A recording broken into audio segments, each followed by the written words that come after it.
Delfinus Nanibolu, NIM 23520056. Tiara Rambulan dengan NIM 23520059. Fabianus Tiarmasan dengan NIM 23520054. Nama saya Aprilia Putri Teresa Taka, NIM 23520052. Saya Robiani, NIM 235061. Di sini kami akan menganalisis bab 6 dan bab 7 dengan buku Imaginary Communities oleh Benedict Anderson.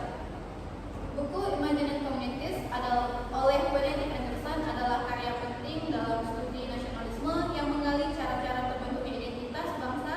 Dalam presentasi ini, kita akan membahas dua bab sentral, yaitu bab 6 tentang nasionalisme resmi dan imperialisme, bab 7 tentang gelombang terakhir nasionalisme. Analisis ini bertujuan memperjelas hubungan antara nasionalisme, media massa, dan peran negara dalam membentuk narasi kebangsaan yang kompleks dan beragam. Untuk penjelasan selanjutnya akan dibacakan oleh saudari Andi. Oke, bukunya tentang nasionalisme resmi, alat pengendalian negara. Yang pertama adalah penguatan kesetiaan. Nasionalisme resmi digunakan untuk menyatukan beragam etnis dan budaya di bawah satu identitas negara yang dominan.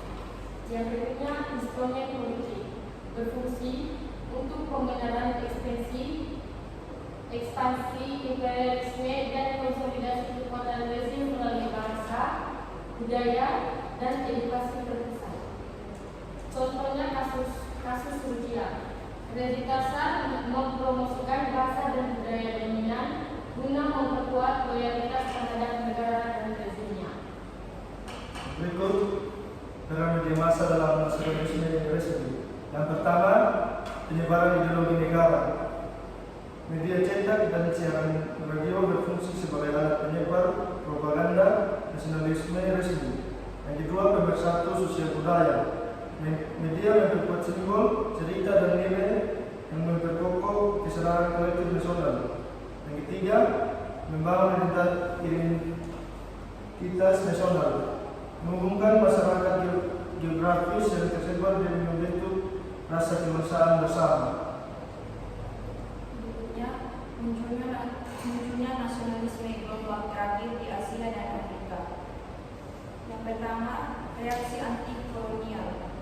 Nasionalisme hibrida yang menggabungkan ide barat dan tradisi lokal sebagai perlawanan terhadap penjajahan. Yang kedua, munculnya kesadaran nasional, yaitu media massa berperan dalam menyebarkan solidaritas dan kesadaran di antara masyarakat tersebar luas. Pendirian negara bangsa, yaitu gelombang ini menginspirasi perjuangan kemerdekaan dan membangun identitas nasional baru. Yang berikut ada peran media massa di Indonesia dalam nasionalisme gelombang terakhir. Yang pertama ada media cetak. Surat kabar seperti Merdeka menjadi wahana utama membentuk semangat nasional dan penyebaran budaya. Yang berikut ada radio. Radio Republik Indonesia atau RRI memfasilitas komunikasi dan edukasi yang memperluas solidaritas nasional di seluruh Nusantara.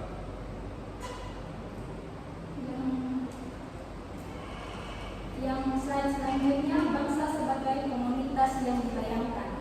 Yang pertama, konstruksi sosial, yaitu bangsa adalah komunitas yang dibayangkan melalui proses sosial dan politik yang kompleks. Yang kedua, peran narasi. Penggunaan simbol, cerita, dan identitas nasional adalah hasil konstruksi untuk memperkuat rasa persatuan. Yang ketiga, media sebagai alat. Media massa menjadi medium utama dalam membentuk dan memelihara identitas nasional tersebut.